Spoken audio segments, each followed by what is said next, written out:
श्री सद्गुरु महाराज की जय। रामायण प्रवचन। पार्वती जी का जन्म, तपस्या और विवाह।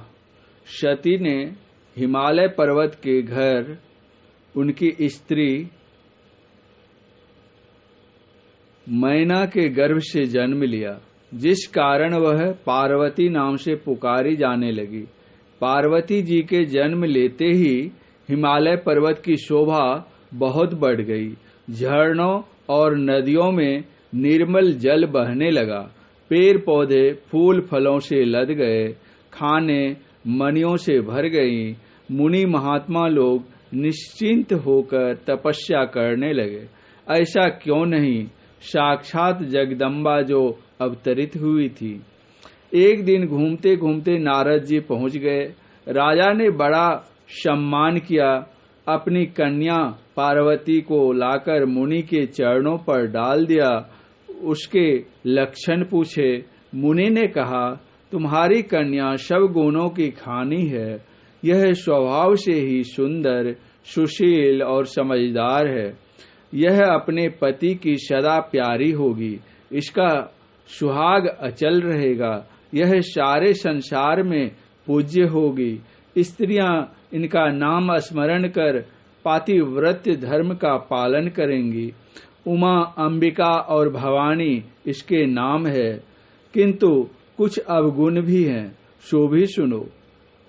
इसका पति जो होगा वह माता पिता हीन, गुणहीन, मानहीन, उदासीन, लापरवाह, योगी, जटाधारी, निष्काम हृदय, नंगा, घर द्वारहीन और अमंगल वेश वाला होगा।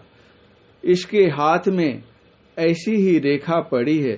यह सुनकर पार्वती जी तो मन ही मन प्रसन्न हुई, किंतु माता पिता बहुत ही दुखी हुए। उन्होंने मुनि के चरण पकड़कर पूछा, कोई उपाय बतलाइए। मुनि ने कहा, कह मुनीश हिमवंत सुनु, जो विधि लिखा लीलार। देव दनुज नर नाग मुनि, को न मेट निहार। मुनि के इस उपदेश से कर्म फल की अकाट्यता मालूम पड़ती है। किसी भी व्यक्ति के द्वारा पहले जो भी अच्छा बुरा कर्म बन गया है, उसे अवश्य भोगना पड़ता है। उसे दूसरा कोई भी मेट नहीं सकता है। कर्म प्रधान विश्व करी राखा, जो जस करई सो तसफल चाखा। को न काहू सुख दुख कर दाता, निज कृत कर्म भोग सुनु भ्राता। हाँ, तपस्या करके कोई अपने कर्म बंधन को काट सकता है, अपनी हस्त रेखा को बदल सकता है। तप क्या है? तपः किम विषय भोग परिहरई। श्रीमद शंकराचार्य। अर्थात विषय की ओर से अपने मन को फेरकर निर्विषय की ओर लगाने में जो कष्ट होता है, उसको सहन करना तपस्या है। न तपस्तप इत्यार हुर ब्रह्मचर्यं तपोतपम उद्वर्ता भवेदस्तु स्वदेवो न तु मानुषः। अर्थात तप को तप नहीं कहते हैं। ब्रह्मचर्यानुष्ठान ही तपस्या कहकर विशेष प्रसिद्ध किया गया है। जो मनुष्य उद्वरेता हैं, वे देवतुल्य कहे गए हैं। यानी ब्रह्मचर्य का पालन तपस्या है। सांच बराबर तप नहीं, झूठ बराबर पाप। जाके हृदय सांच है, ताके हृदय आप। संत कबीर साहब। संत कबीर साहब सत्याचरण को, सत्य पर आरूढ़ रहने को तप कहते हैं। गुरु गुरु गुरु कल्प विटप, गुरु गुरु में ही जप। गुरु जाप जपन सांचो तप, सकल काज सारणं। पदावली। महर्षि में ही पदावली। गुरु महाराज जी गुरु मंत्र जपने को सच्ची तपस्या कहते हैं। इन सब उपदेशों का सारांश यह हुआ कि संयम धर्म का पालन करते हुए, सत्याचरण में बरतते हुए, गुरु प्रदत्त मंत्र का निष्ठापूर्वक जप करके अपने को ईश्वर की ओर लगाकर ही कोई अपने भावी को, विधाता के लेख को मिटा सकता है, वह कर्म बंधन को काट सकता है। नारद जी ने कहा कि यदि पार्वती तपस्या करे तो वह अपने लीलार के कुलेख को सुलेख में बदल सकती है। इसकी हस्तरेखा जो इसके पति के दोषों को बतलाती है, वह सब लक्षण भगवान शिव के हैं। भगवान शिव सब तरह से समर्थ होने के कारण उनके दोष भी गुण ही है, क्योंकि भानु कृषाणु सर्व रस खाही, तिन कह मंद कहत को नाही, शुभ अरु अशुभ शलील सब बहई, सुरसरी को अपुनित न कहई, समरथ कह नहीं दोष गुसाई, रवि पावक सुरसरी की नाई। सूर्य और अग्नि सब प्रकार के रसों को सोखती है, फिर भी उन्हें कोई मंदा नहीं कहता। जिस तरह गंगा जी में सब तरह के जल बहकर जाता है, फिर भी गंगा जी को कोई अपवित्र नहीं कहता, उसी तरह भगवान शिव जी अमंगल वेश धारण किए हुए भी संसार का मंगल करने वाले हैं।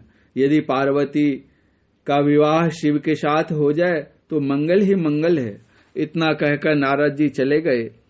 एक दिन एकांत पाकर मैना ने अपने पति हिमवंत से कहा कि हे नाथ, मैं मुनि की बात नहीं समझ सकी।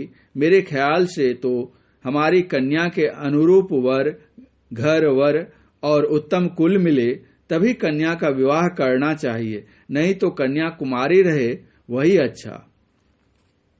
जौ घरु बरु कुलु होई अनुपा, करिउ विवाह सुता अनुरूपा, न त कन्या बरु रहो कुआरी, कंत उमा मम प्राण प्यारी।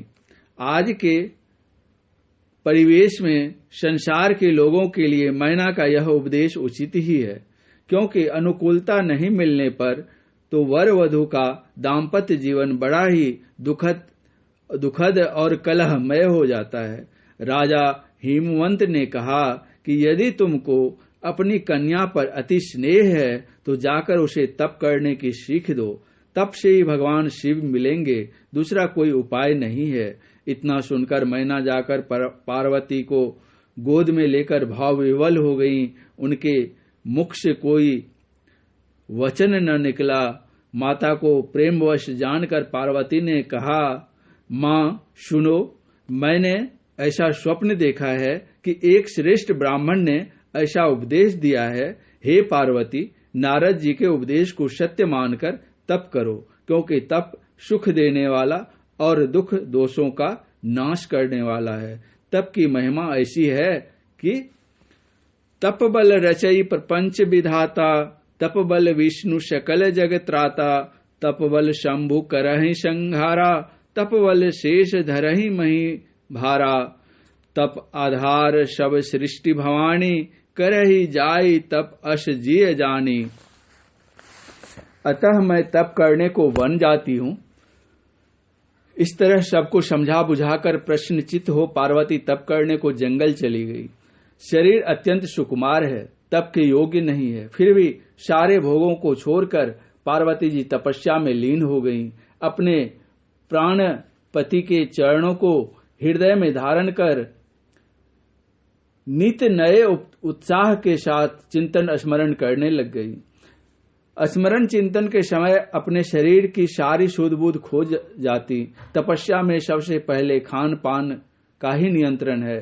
खान पान को प्रथम संहारो, तब रस रस सब अवगुण मारो। भजन करना भी तप करना ही है। खान पान की संभाल के बिना भजन नहीं बन सकता है।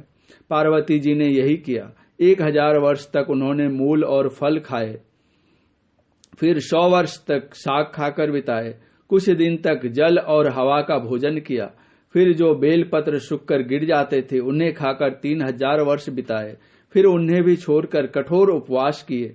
तब से पार्वती जी का नाम अपर्णा हो गया। जब भजन करना भी तप करना है तो इसके लिए पार्वती जी की तरह सूखा बेलपत्र खाना पड़ेगा, केवल जल और हवा का भोजन करना पड़ेगा अथवा कठोर उपवास करना पड़ेगा, सो बात नहीं है। कंद मूल फल साग सब्जी अन्न जल दूध घृत तो लेना ही पड़ेगा, किंतु कब और कितना इस पर विचार तो करना पड़ेगा। थोड़ो खाए तो कल्पे झल्पे, घनो खाए तो रोगी, दुहू पंखा की संधि विचारे, ते को बेड़ला जोगी। योगी जालंधर नाथ जी। युक्ताहार विहारस्य युक्त चेष्टस्य कर्मसु, युक्त स्वप्नाब बोधस्य योगो भवति दुखा। भगवान श्री कृष्ण। अर्थात जिसका आहार विहार नियमित है, कर्मों का आचरण नापातुला है और सोना जागना परिमित है, उसके लिए यह योग सुख दुख घातक यानी दुखों का नाश करने वाला है। खाए भी मरिए अन खाए भी मरिए, गोरख कहे पूता संजमी ही तरिए। धाये न खाएवा भूखे न मरिवा, अहिनिशि लेवा ब्रह्म अग्नि का भेवम। हठ न करिवा पड़े न रहिवा, यूं बोलिया गोरख देवंग। गोरखनाथ जी महाराज। गोरखनाथ जी महाराज शरीर के साथ हठ करने से मना करते हैं। शरीर के साथ हठ करने से अगर शरीर जवाब दे देगा तो फिर भजन कैसे होगा। संत कबीर साहब ने इसलिए कहा, पांचों कुतिया राम की करत भजन में भंग, वाको टुकड़ा डारी के भजन करो निशंक। औषध रूप में पांचों विषयों का सेवन भी जरूरी है, यानी शरीर को ठीक हालत में स्वस्थ रखने के लिए जिन जिन चीजों की आवश्यकता है उन चीजों को लेना जरूरी है, क्योंकि शरीर से ही भजन करना है। तनु बिनु वेद भजन नहीं बढ़ना। हाँ, मत्स्य मांस और नशीली चीजों का खाना पीना तो सख्त मना है भजन रूपी तप करने के लिए। प्राचीन काल के ऋषि मुनि आदि जो कठोर शारीरिक तप करते थे, उस समय लोगों के तन मन में बहुत सहनशीलता होती थी, इसलिए वे केवल सूखा पत्ता खाकर, जल पीकर, हवा पीकर अथवा उपवास करके वर्षों तक रह लेते थे। अब तो थोड़ा सा ऋतु परिवर्तन होने पर या खान पान में उलटफेर होते ही शरीर रुग्ण हो जाता है, मन में भी धीरता नहीं है। इसलिए संत महात्माओं ने कहा कि जंगल जाने की जरूरत नहीं है, घर में रहकर ही गुरु से भजन करने की विधि सीखकर सत्याचरण में बरतते हुए ब्रह्मचर्य का पालन करते हुए गुरु मंत्र का जप करें, ध्यान करें, यह भी तपस्या है। पार्वती जी का कठोर व्रत देखकर आकाशवाणी हुई कि हे पर्वतराज की कुमारी, सुन, तेरा मनोरथ सफल हुआ, तू अब सारे क्लेशों को त्याग दे, अब तुझे शिव जी मिलेंगे। इस ब्रह्मवाणी को सत्य मान। जब तुम्हारे पिता बुलाने को आवे तो हठ छोड़कर घर चली जाना। आकाशवाणी सुनकर पार्वती जी अत्यंत प्रसन्न हुई। इधर भगवान शिव जी सती के वियोग से दुखी होकर विरक्त भाव से प्रभु का गुणगान करते हुए संसार में विचरण करने लगे। इस तरह बहुत समय बीत जाने पर शिव जी के कठोर नियम और अनन्य प्रेम देखकर कृपालु श्री राम जी उनके सामने प्रकट हो गए। उन्होंने बहुत तरह से शिव जी की सराहना की और कहा कि हे शिव, आपके सिवा भला ऐसे कठिन व्रत को कौन निभा सकता है। अब आपकी प्रतिज्ञा पूरी हुई। फिर उन्होंने पार्वती जी के जन्म और तपस्या का विस्तार पूर्वक वर्णन करके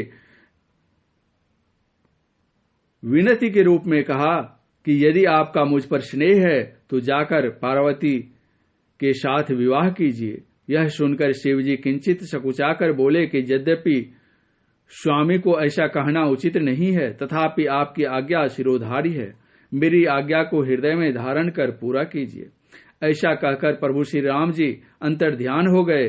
शिव जी ने भगवान श्री राम की वह मूर्ति अपने हृदय में रख ली। अंतर ध्यान भयो अशभाषी, शंकर सोई मूर्ति उर राखी। पार्वती का चिंतन नहीं किया। उसी समय सप्त ऋषिगण शिव जी के पास आए। शिव जी ने कहा कि आप लोग जाकर पार्वती की प्रेम परीक्षा लीजिए और राजा हिमालय को भेजकर उनके घर लिवा भेजिए। तब सप्त ऋषि विश्वामित्र, जमदग्नि, भारद्वाज, गौतम, अत्रि, वशिष्ठ और कश्यप, ये सप्त ऋषि थे, पार्वती जी के पास गए और उन्हें विचलित करने का बहुत प्रयास किए, किंतु पार्वती जी अपनी प्रतिज्ञा पर अटल रही। सप्त ऋषियों ने कहा कि शिव जी अब गुणों के भंडार हैं और वैकुंठ निवासी भगवान विष्णु सब तरह से अच्छे हैं, कहो तो हम उनसे विवाह करवा देंगे। पार्वती जी ने सहज भाव से उत्तर दिया, हे मुने सुनिए, जन्म कोटि लगी रगर हमारी, बरऊं शंभु न तो रहूं कुमारी, तजौ न नारद कर उपदेशु, आपू कहीं सत बार महेशु, गुरु के बचन पर तीत न जेही, सपने हूँ सुलभ न सुख सिद्धि तेही, नारद बचन न मैं परिहर हरऊं, बसऊ भवनु उजरऊ नहीं डरऊं। इतना सुनकर सप्त ऋषिगण बहुत खुश हुए और पार्वती जी की भूरी भूरी प्रशंसा कर भगवान शिव जी के पास आकर सारा समाचार सुना दिए। सुनकर भगवान शिव बड़े प्रसन्न हुए। वे अपने इष्ट प्रभु श्री राम जी का ध्यान करते हुए समाधि में चले गए और सप्त ऋषियों ने हिमाचल से कहकर पार्वती जी को बुलवा लिया। उधर भगवान शिव जी लंबे समय तक समाधि में ही डूबे रह गए। उसी समय तारक नाम का असुर पैदा ले लिया। उसने अपनी भुजाओं के बल से सारे संसार को वश में कर लिया। उसके उपद्रव से परेशान होकर सारे संसार में त्राहिमाम होने लगा। देवता लोग उससे बहुत तरह की लड़ाइयां लड़कर हार गए। तब वे ब्रह्मा जी के पास जाकर पुकार लगाई।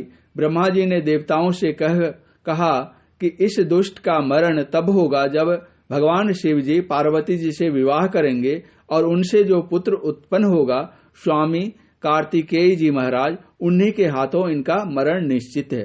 यह सुनकर देवताओं की निराशा और बढ़ गई, क्योंकि भगवान शिव तो समाधि में बैठे हैं। वे समाधि से कब उठेंगे, फिर विवाह करेंगे, संतान होगी, तब दानव मारा जाएगा। यह तो दिल्ली दूर की बात हो गई। क्योंकि अपने अपने लोक की सुख सुविधा से वंचित होने के कारण हम लोगों का एक एक दिन वर्ष के समान बीत रहा है। तब ब्रह्मा जी ने देवताओं से कहा कि यदि जल्दी अपना काम बनाना चाहते हो तो शिव जी की समाधि भंग करो। इसके लिए कामदेव को भेजो। भगवान समाधि से उठेंगे, हम लोग विनती करेंगे, तब वे विवाह के लिए राजी हो जाएंगे। यह सलाह देवताओं को बड़ा अच्छा लगा। सबने बड़े प्रेम से कामदेव की स्तुति की। तब विषम वाण धारण करने वाले यानी पंच विषय रूप रस गंध स्पर्श और शब्द से युक्त तथा मछली के चिन्ह से युक्त ध्वजा वाला कामदेव प्रकट हुआ। देवताओं ने अपनी सारी विपत्ति सुनाई। यह सुनकर कामदेव ने हंसकर कहा कि शिव जी से विरोध करने पर निश्चय ही मेरा मरण होगा। फिर भी मैं आप लोगों का काम करूंगा, क्योंकि परोपकार परम धर्म है। इसमें यदि मृत्यु भी हो जाए तो अच्छा है। श्रुति कह परम धर्म उपकारा, और परहित शरीर से धर्म नहीं भाई। परहित लागी तजई जो देही, संतन संत प्रशंस ही तेही। ऐसा कहकर कामदेव चल पड़ा। जाते ही उसने अपनी माया फैलाई। क्षण भर में सारे संसार को वश में कर लिया। चराचर जड़ चेतन भी प्राणी पदार्थ अपनी मर्यादा और समय को भूलकर काम वासना के वश हो गए। नाना तरह के संयम नियम ब्रह्मचर्य धीरज धर्म ज्ञान विज्ञान यानी वाक्य ज्ञान अत्यंत निपुण सदाचार जप योग वैराग्य आदि विवेक की सारी सेना डरकर सदग्रंथों की कंदराओं में जा छिपे। अर्थात सारे आचार विचार ग्रंथों में ही लिखे रह गए। उसका आचरण छूट गया। किसी पर काम वेग सवार होने पर ऐसा ही होता है। सारे जगत में खलबली मच गई। यहाँ तक कि सिद्ध विरक्त योगी महामुनि तपस्वी सभी विरही यानी स्त्री के विरही हो गए। वे जो अब तक जगत को ब्रह्ममय विचार की दृष्टि से न कि आत्मदृष्टि से देखते थे, सब स्त्रीमय देखने लगे। स्त्रियां संसार को पुरुषमय देखने लग गईं। काम का यह प्रभाव 2 घड़ी तक रहा।